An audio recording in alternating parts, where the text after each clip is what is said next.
Sobre la caridad fraterna. Este vídeo es una traducción de la charla Las maneras más comunes en que hasta los devotos pecan contra la caridad de los hermanos menores marianos, publicada en el canal Sensus Fidelium. Dejo el enlace en la descripción del vídeo. Esta charla trata de la caridad fraterna. No voy a recorrer todos los puntos porque es algo larga, pero sí los que me parecen más importantes. Quiero empezar con un pasaje de la Escritura en el que nuestro Señor habla de la caridad. Es de San Lucas, capítulo 10, versículo 25.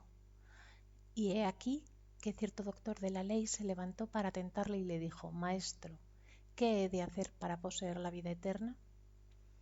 Hay muchas cosas de nuestra cultura con las que tenemos que ajustar cuentas. Me refiero a los efectos que esa cultura ha dejado en nosotros. Si no los afrontamos, nos cuesta entrar en la vida espiritual. Hoy, sobre todo, nos cuesta entrar en la humildad propia del cristiano, una humildad que está casi olvidada. Hay mucha soberbia, mucho creerse justo, mucho orgullo de toda clase. Estamos impregnados de ello, nos viene sin más de la cultura actual. Por eso necesitamos volver a ese ideal cristiano sencillo y humilde. Si decimos que seguimos al Maestro, y fijaos en que este hombre le llama Maestro, tenemos que aprender de verdad a parecernos al Maestro. Pero lo que ocurre en realidad es que, como nos hemos criado en un mundo descristianizado, muchas veces acabamos tratando a las personas, incluso en el plano cristiano, según la manera que tiene el mundo de tratar a las personas. La manera en que nos tratamos a nosotros mismos, a nuestra familia, al prójimo, incluso a Dios, parte muchas veces de un fundamento interior mal asentado, porque no aprendimos desde el principio a ser cristianos humildes.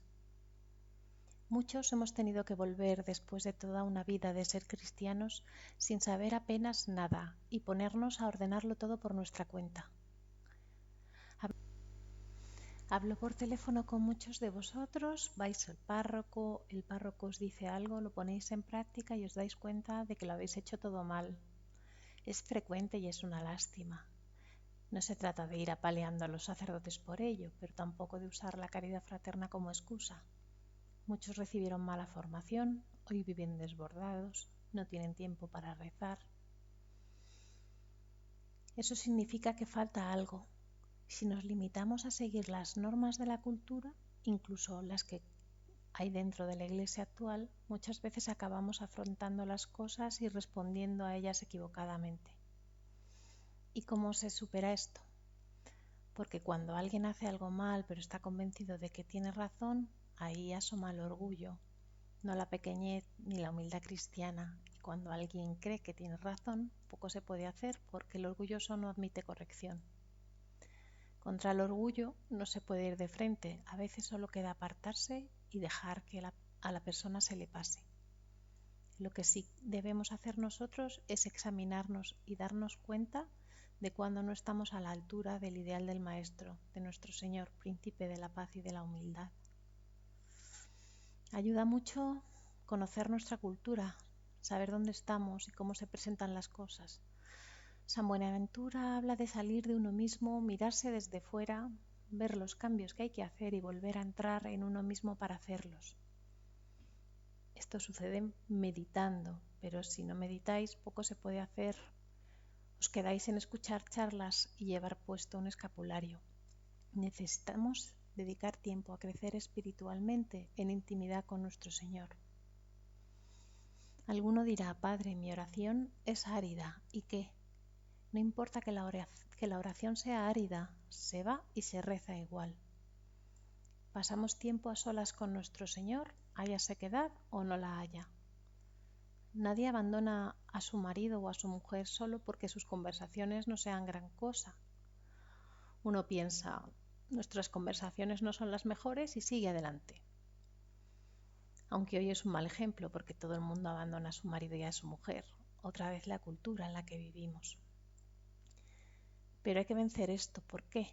Porque hacen falta cristianos auténticos. Si hay cristianos auténticos habrá paz. Si hay cristianos auténticos habrá armonía en la familia, aunque a uno lo persigan todos. Si hay cristianos auténticos, Dios será aplacado en su ira. Es de lo que habló Nuestra Señora en Fátima. Y es que seguimos ofendiendo a este Dios ya demasiado ofendido, porque seguimos comportándonos como todo el mundo, mientras decimos que somos cristianos. Sigue el pasaje. Él le dijo: ¿qué está escrito en la ley? Y él respondió: amarás al Señor tu Dios con todo tu corazón, con toda tu alma, con todas tus fuerzas y con toda tu mente, y a tu prójimo como a ti mismo. Y Jesús le dijo: has respondido bien, haz esto y vivirás. Así de sencillo, amar a Dios con todo lo que uno tiene. Y eso ya es algo que en nuestra cultura la gente no hace.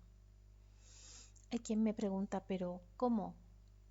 Hace poco, una joven que se preparaba para entrar de religiosa me preguntaba: ¿cómo me abandono a Dios? Le dije: deja de pensar en ti misma, así de sencillo.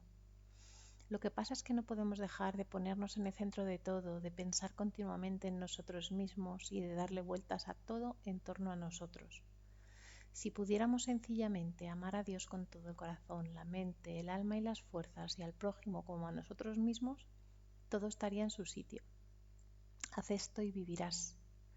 Amar a Dios es la clave para poseer la vida eterna. Ahora bien, como dice un teólogo espiritual, amamos a Dios solo en la medida en que amamos al prójimo. Esa es la medida de nuestro amor a Dios, el amor al prójimo. Por eso importa tanto entender qué es el amor a Dios y qué es el amor al prójimo. Si nuestro amor a Dios se mide por nuestro amor al prójimo, ambas cosas van de la mano. En cierto sentido, recta, modesta y ordenadamente, con todos los principios morales en su sitio, debemos amar al prójimo con todo el corazón, con toda el alma y con todas las fuerzas y toda la mente, siempre por amor a Dios. Nadie suele pensarlo así, no pensamos en amar al prójimo de esa manera. Naturalmente, ha de hacerse según el propio estado, con prudencia y atendiendo a las circunstancias. Pero la cuestión es que nuestra comprensión de Dios lo pone todo en perspectiva a la hora de tratar con el prójimo. Los defectos, las caídas y las dificultades del prójimo podemos sobrellevarlos porque no lo hacemos, en primer lugar por él, sino por amor a Dios. Esa persona es alguien a quien Dios ama y yo quiero amar a quien Dios ama. El doctor de la ley, queriendo justificarse, dijo a Jesús: ¿y quién es mi prójimo? Queriendo justificarse, es decir, ¿dónde estaban sus pensamientos? En sí mismo. Llama a Jesús maestro, pero quiere vencer al maestro. Él se tiene por doctor de la ley y pretende poner a prueba a nuestro Señor. Y Jesús le responde con la parábola del buen samaritano. Un hombre bajaba de Jerusalén a Jericó y cayó en manos de unos ladrones que lo despojaron, lo hirieron y se fueron, dejándolo medio muerto.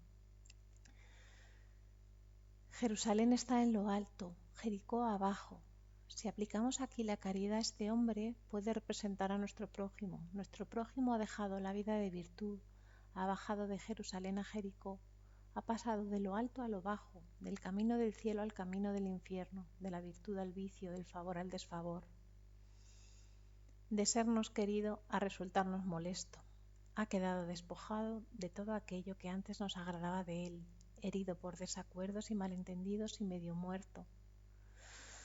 Por casualidad, un sacerdote viajaba por aquel camino y al verlo pasó de largo.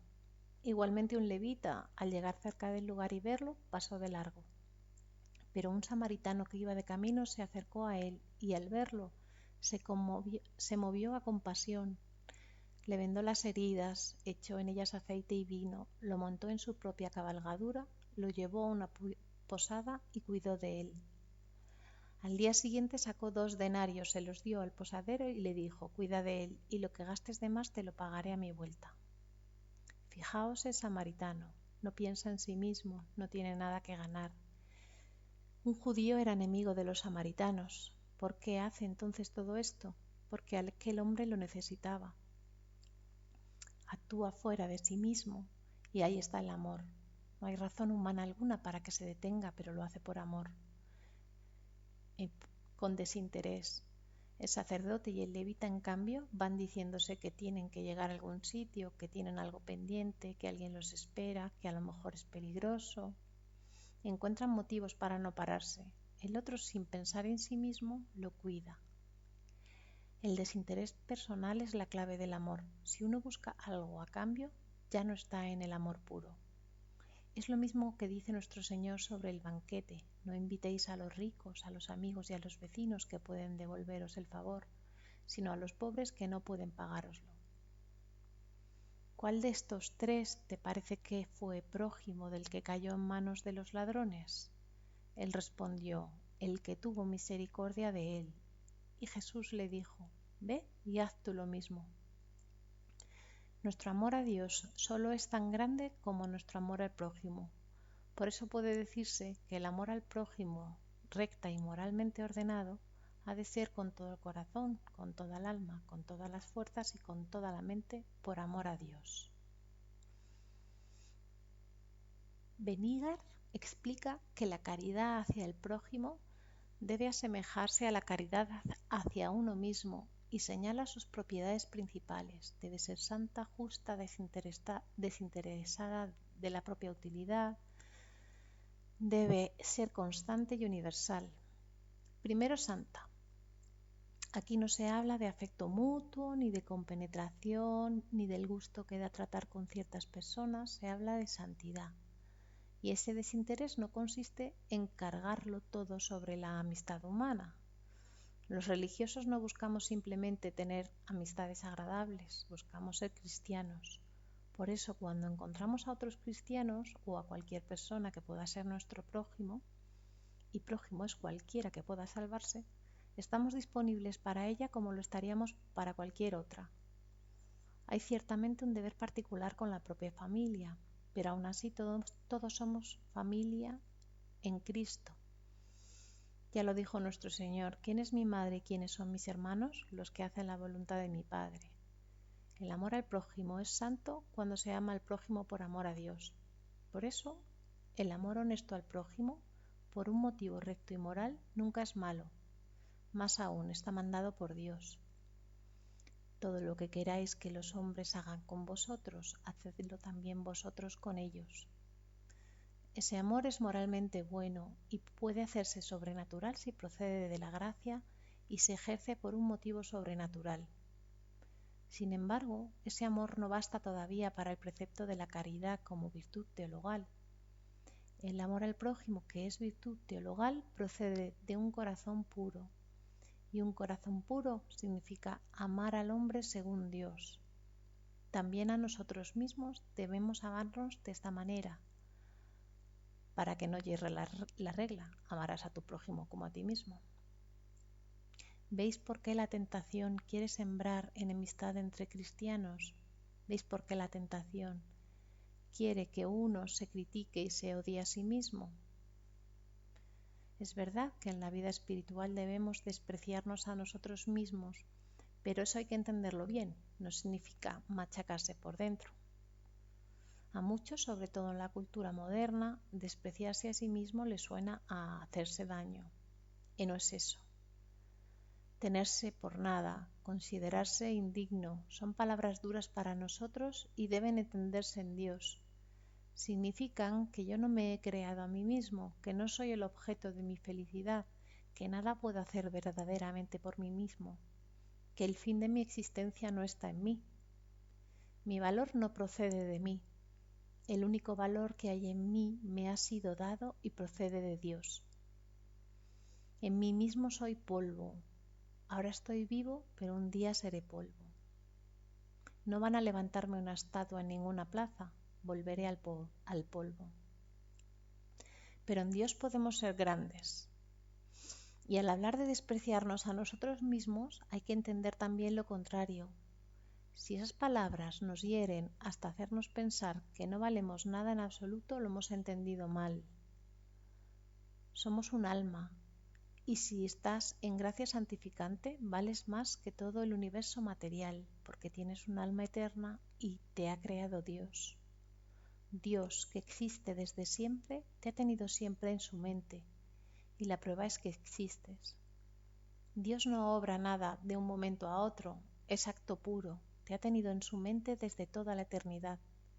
No puede decirse que uno no sea nada en sentido absoluto cuando Dios ha querido desde siempre que exista y lo quiere eternamente consigo en el cielo. Eso te hace especial, pero no por ti mismo, sino por Dios. En ese sentido, somos nada, polvo, gusanos, todas esas expresiones de la tradición espiritual, solo en cuanto no somos Dios. Nuestro valor existe porque existe Dios. Si una persona pone toda su mirada en Dios, tiene su valor en el orden debido. Si se pone a sí misma en el centro, queda desfigurada porque no entiende para qué existe. Muchos hemos crecido en una cultura así y todavía arrastramos sus efectos. Dios nos da la gracia para entenderlo y superarlo, pero lleva tiempo, se trabaja durante toda la vida. Lo importante es desearlo y seguir intentándolo, aunque a veces se caiga de bruces. La segunda propiedad de la caridad es que debe ser justa. Aunque se compadece de la fragilidad humana, nunca es lícito llamar al mal bien ni al bien mal. Y nunca es lícito por compasión preferir lo que agrada a los sentidos por encima del bien del alma. Quien ama la iniquidad odia su propia alma. La tercera propiedad es que nuestra caridad debe ser desinteresada respecto de la propia utilidad. Así como el amor propio, verdadero y ordenado considera y desea solo el bien, también el amor prójimo debe desear el bien del prójimo sin mirar el provecho propio. La caridad es una virtud y no puede usarse como medio para sacar algún beneficio temporal. No busca lo suyo. Cristo no conoce otro motivo para amarnos que la glorificación del Padre por medio de nuestra salvación y nuestra perfección. Esto hay que grabárselo en la mente, porque hoy se nos presenta muchas veces a un Jesús que ama a todos de cualquier manera y lo acepta todo sin conversión. Ese no es el Jesucristo que conocemos. Cristo nos ama para la glorificación del Padre, mediante nuestra santificación y perfección. La santificación y la perfección son obra que Dios realiza en nosotros, sobre todo en los sacramentos, pero exigen nuestra cooperación. Debemos disponernos a cooperar con la obra de salvación, de nuestra santificación y de nuestra perfección. Dios obra en nosotros, pero no sin nosotros. El apóstol, siguiendo las huellas de Cristo, pudo decir: no busco vuestras cosas, sino a vosotros. Y también, de muy buena gana gastaré y me desgastaré yo mismo por vuestras almas, aunque amándoos más, sea yo menos amado. La cuarta propiedad es adelantarse. No debemos esperar a que el prójimo nos muestre primero actos de caridad. Sin depender de que nos manifieste su afecto, debemos tomar la delantera, como dice el apóstol. Adelantaos unos a otros en la honra. Así imitamos el amor de Dios, que nos amó primero y envió a su Hijo como propiciación por nuestros pecados. Amar a quienes nos aman lo hacen hasta los paganos. No hay mayor invitación al amor que adelantarse amando. La quinta propiedad es la constancia. No hay que abandonar el amor cuando el prójimo no lo devuelve, ni cuando el prójimo cae en alguna adversidad, como quien baja de Jerusalén a Jericó. El motivo del amor al prójimo es siempre Dios, no la ganancia temporal. En verdad os digo que cuanto hicisteis a uno de mis hermanos más pequeños, a mí me lo hicisteis. Pensad quiénes son esos hermanos más pequeños en vuestra vida. Puede ser la persona que más os molesta, esa a la que no aguantas. Lo que hiciste con ella, se lo hiciste a Cristo. La sexta propiedad es que la caridad debe ser universal, porque abraza a todos los hombres. Pasemos ahora al ejercicio mismo del amor al prójimo. Primero, evitar y corregir los defectos contra la caridad.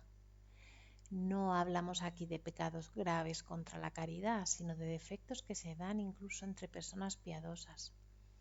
Hay imperfecciones que se cuelan contra la caridad, incluso entre personas espirituales. Unas veces proceden del motivo del amor, deformado por el amor propio desordenado. Otras de las facultades, cuando se ama solo con el afecto, sin palabras y sin obras. Otras del objeto, cuando se ama al prójimo solo en lo temporal, sin mirar en lo eterno. Y otras del orden mismo de la caridad. Entre los defectos principales que ofenden a la caridad está la aversión al prójimo, que puede degenerar fácilmente en odio de abominación o en odio de enemistad. El primero es una especie de repugnancia hacia alguien. El segundo, la enemistad, es el más común hoy. Se ve por todas partes, en las familias, en las comunidades eclesiales. Es casi imposible no encontrarlo. La aversión puede surgir con ocasión de faltas morales que el prójimo comete por fragilidad, también por algún defecto físico y, por desgracia, hasta con ocasión de actos virtuosos cuando se malinterpretan. Algunos sienten una aversión natural hacia ciertas personas. Otros la conciben por envidia oculta. La aversión por sí sola no es todavía un defecto moral. Uno puede sentir aversión hacia una cualidad que es mala en sí misma, pero como suele ocurrir, la aversión nace de razones ficticias o exageradas.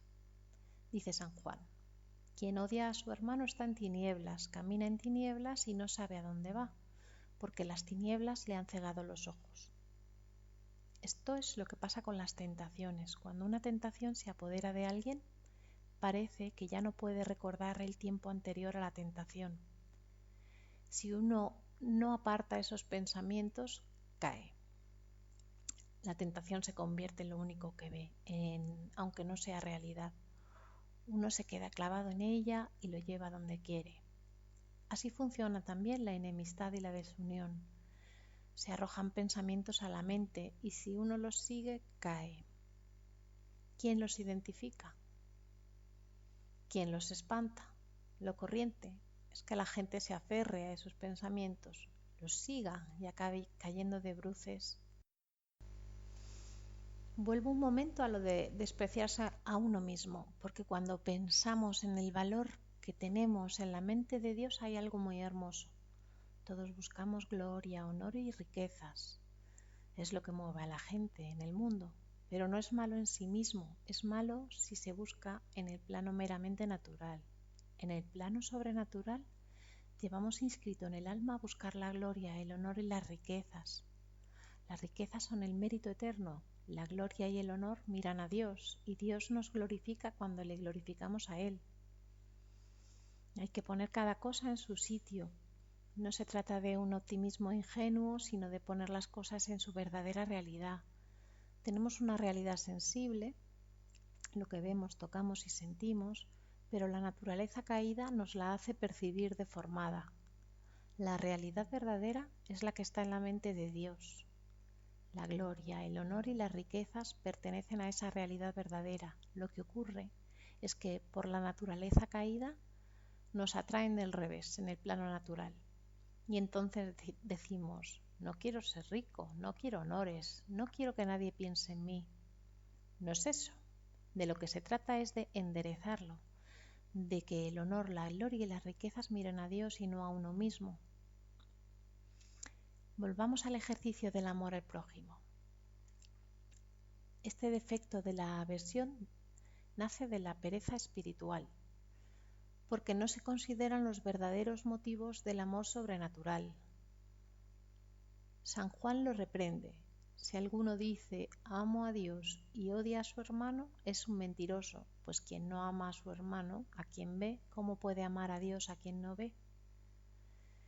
Cuando se omiten los motivos divinos de la caridad, prevalecen el amor propio, la vanidad y la sensualidad. Una fe viva y una mente espiritualizada detectan fácilmente esos defectos. El remedio contra ese defecto es la vigilancia y la corrección de la propia mente. Y aquí está el problema: cuando aparece el defecto ponemos la mirada en la otra persona, ella se convierte en el objeto que hay que quitar de en medio porque la vemos como el problema. Eso es justo lo que quiere el demonio. Nos inspira ese pensamiento, nos quedamos mirándolo y el único remedio que hay es la vigilancia y la corrección de la propia mente y de los propios pensamientos. Al prójimo hay que percibirlo y comprenderlo en su verdadera luz, y esa luz verdadera es intentar entenderlo según la mente de Dios. Comprende rectamente a su prójimo, quien lo perdona todo y en la medida de lo posible no le imputa mal alguno. Esa es la disposición que buscamos dentro de la humildad cristiana y es lo contrario al juicio temerario. Además, los sentimientos de ira y de impaciencia deben refrenarse soportando con compasión los defectos del prójimo. Si pudiéramos grabarnos esto y vivir así, cambiaría muchas cosas. Pero para eso hay que rezarlo, meditarlo, examinarse, ponerlo en práctica, hacer propósitos, seguir esforzándose, pedir perdón y humillarse. Soportaos unos a otros con caridad y perdonaos mutuamente. Si alguno tiene queja contra otro, como el Señor os perdonó, así también haced vosotros. Hay un pasaje magnífico de la imitación de Cristo.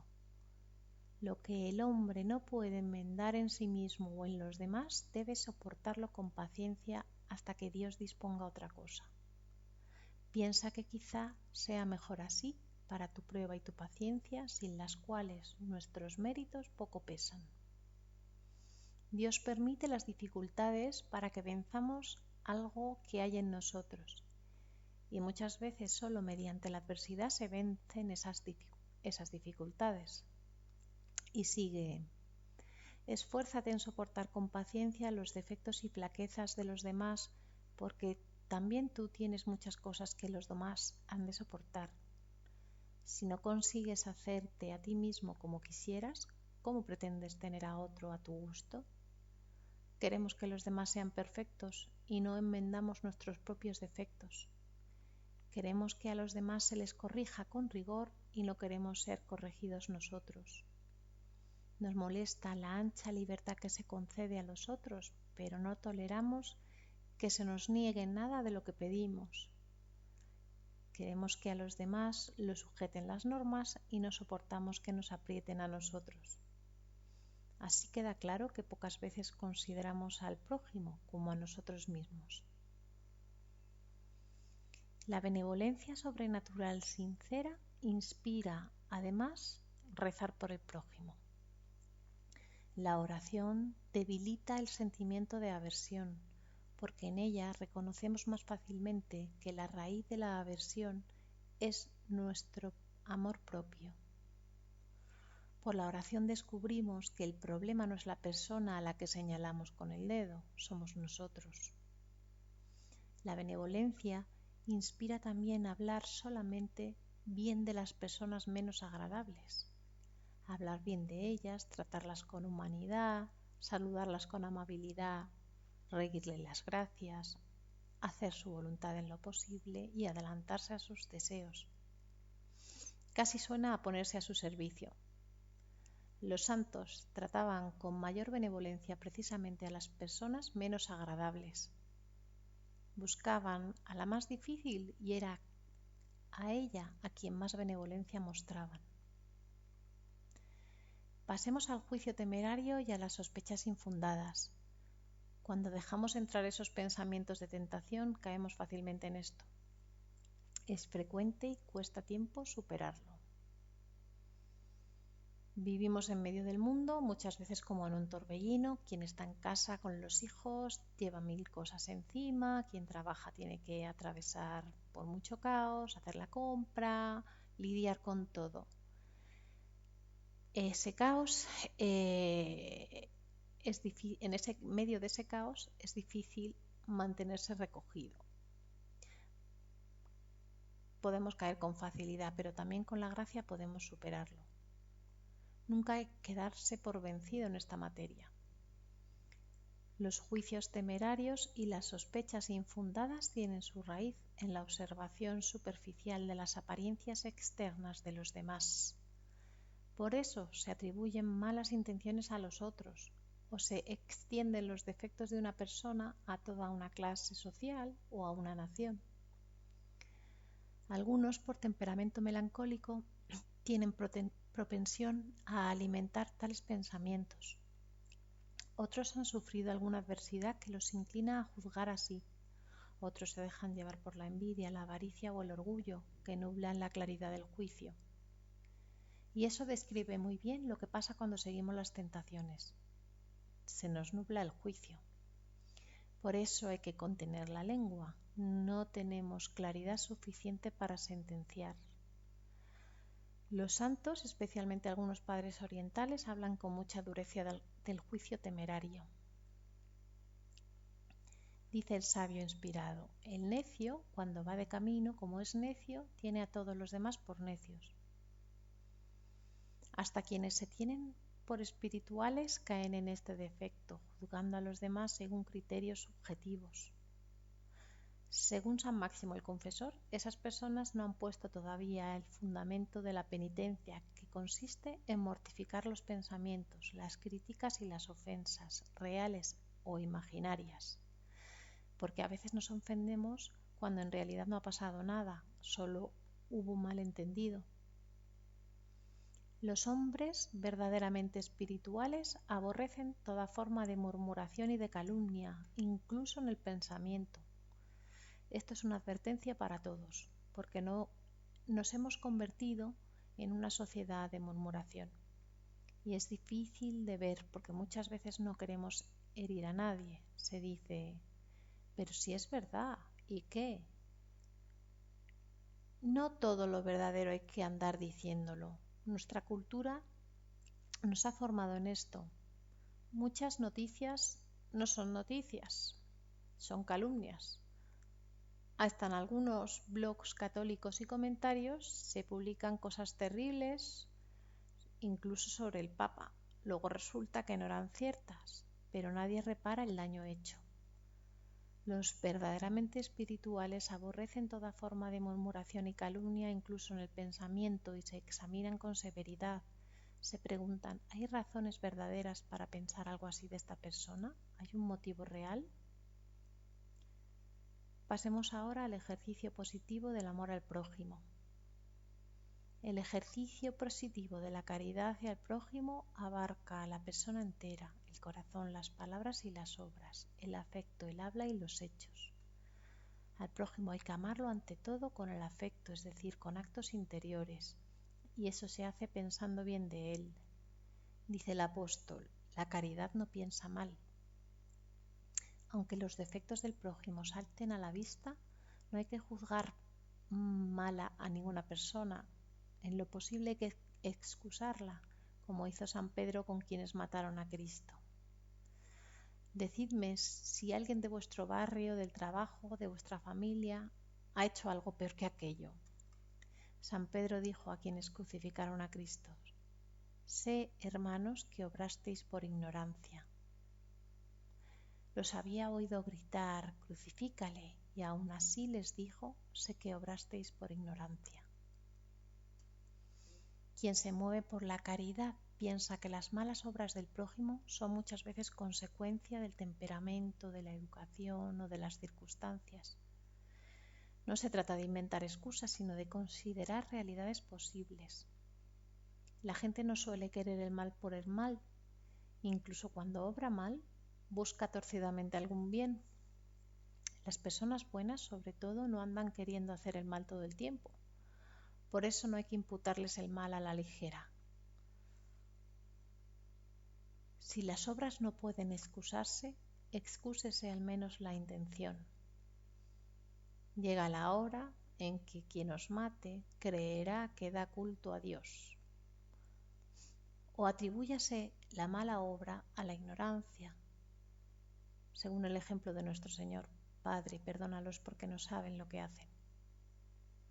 Y si consta que el prójimo ha obrado mal deliberadamente, piénsese que quizá ya se ha arrepentido. Esto es heroico. Nuestra reacción natural es exigir castigo, cortar la relación, condenar. Pero la caridad dice que, aunque lo hiciera mal deliberadamente, tal vez ya se arrepintió, tal vez está interiormente avergonzado y desea verse libre del mal, tal vez cayó tras una lucha larga y dura, y esa caída ha de atribuirse a su fragilidad. Como es imposible penetrar en la conciencia del prójimo, hay que seguir la advertencia de nuestro Señor: no juzguéis. Incluso cuando uno está obligado a juzgar los actos externos, el juicio sobre el estado interior debe quedar en suspenso, según la admonición del apóstol. No juzguéis antes de tiempo hasta que venga el Señor, que sacará a la luz lo escondido de las tinieblas y manifestará los designios de los corazones. El ejercicio positivo del amor al prójimo incluye también la intención de pensar bien de él en la medida de lo posible. La caridad se esfuerza por descubrir la recta intención y las buenas cualidades del prójimo y por pensar bien de él, hasta que la evidencia de los hechos lo haga imposible, o hasta que la prudencia y la justicia exijan un examen serio de los hechos. Por tanto, la caridad no presume nada malo si no le consta con certeza. Y certeza es una palabra fuerte. Mucha gente dice estar segura, pero no tiene pruebas. Solo tiene su propia percepción. Y nuestra percepción no basta para la certeza, menos aún cuando el juicio puede estar nublado. Esa manera de pensar del prójimo es amor a Dios, porque Dios nos la cuenta como si pensáramos así de Él. Todo lo que hacemos con el más pequeño de nuestros hermanos se lo hacemos a Cristo. Por eso, en nuestros juicios sobre los demás, en nuestras críticas, en nuestra falta de perdón y en nuestras sospechas, Dios entiende que así es como pensamos de Él. Es también un acto de amor hacia nosotros mismos, porque nos hace buenos al dirigir nuestras intenciones a Dios. La buena opinión y estima del prójimo nos mantiene en la verdad, porque nos preserva de muchos errores y juicios temerarios. Y si alguna vez por juzgar bien del prójimo nos equivocamos, ese error es sin duda menos malo que los juicios temerarios y las sospechas infundadas. Alguno dirá: ¿y si no es verdad? Pues vais sobre seguro, por pensar bien no se peca. Si os habéis equivocado, la falta será del otro, no vuestra. Fomentad la buena estima del prójimo es, además, prenda de la felicidad eterna. Existimos para ir al cielo para siempre, aunque no todos lleguen. Y en la vida futura nos aguarda el juicio mitigado de Dios. Con el juicio que juzguéis seréis juzgados. Por último, pensar bien cierra la fuente del fastidio y de la amargura del alma, porque estas cosas cuando se enconan atormentan por dentro. ¿Y cómo se supera todo esto? Con los esfuerzos adecuados. Con ellos el entendimiento puede guardarse fácilmente de los malos pensamientos sobre el prójimo. Esos esfuerzos incluyen pensar en el propio juicio ante el juez severo o pensar en los propios defectos. ¿Por qué ves la mota en el ojo de tu hermano y no ves la viga en el tuyo? Hipócrita, saca primero la viga de tu ojo y entonces verás claro para sacar la mota del ojo de tu hermano. Una estrategia excelente al notar algún mal pensamiento contra el prójimo es arrodillarse y rezar por él, y no dejar la oración hasta que el mal pensamiento quede vencido. Pero recordad que es rezar. Rezar es elevar el corazón y la mente a Dios, no seguir enrollado en tu pensamiento. Si al rezar seguís repitiendo mentalmente la conversación sobre los defectos del prójimo, eso no es oración. Todos caemos alguna vez en ello. Cuando uno se da cuenta, llega el momento de luchar. Entonces, en ese momento, toca elevar el corazón y la mente a Dios y se procura apartar ese juicio. También ayuda a fijarse en cómo juzgamos, excusamos y absolvemos a los demás. Absolver, una palabra interesante. Esperamos ir a confesarnos y ser absueltos de nuestros pecados y de nuestras ofensas contra Dios, pero cuando el prójimo nos trató mal o dijo algo, parece que no hay que absolverle. Los malos juicios sobre el prójimo se corrigen a veces si uno busca su compañía. El trato y el conocimiento mutuo suelen descubrir el error del propio juicio. La distancia aleja el alma del prójimo. La cercanía y el trato nos llevan a la benevolencia. Si en cambio los malos pensamientos persisten y no se fundan en el conocimiento sino en el afecto desordenado, el único remedio es reprimirlos y no hacerles caso. Son pensamientos y tentaciones que se usan contra vosotros. Hay que mortificarlos y hacerlos desaparecer. Pensar bien del prójimo es efecto del Espíritu Santo. Pensar mal es efecto de la malicia humana y de la tentación diabólica. La benevolencia forma parte también del ejercicio positivo del amor al prójimo y debe ir unida a los buenos pensamientos. La caridad observa al prójimo para descubrir qué le agrada, qué le hace bien, para hacérselo. Le desea todo bien para la vida presente y para la futura, reza por él y lo bendice. Se alegra con los que se alegran y llora con los que lloran. Es paciente y benigna, no tiene envidia. Se alegra con la verdad, todo lo soporta, todo lo espera, todo lo sobrelleva y se alegra con el prójimo del bien que recibe. Finalmente, los buenos pensamientos y la benevolencia deben fundarse en las verdades de la fe, que nos muestran al prójimo a la luz del amor divino, creado por Dios, redimido por Cristo y predestinado a la misma vida eterna. La luz de la fe, los buenos pensamientos y la benevolencia son el fundamento de ese amor y de ese afecto por los que el prójimo es honrado con una atención amorosa que es la raíz de la caridad en las palabras y en las obras.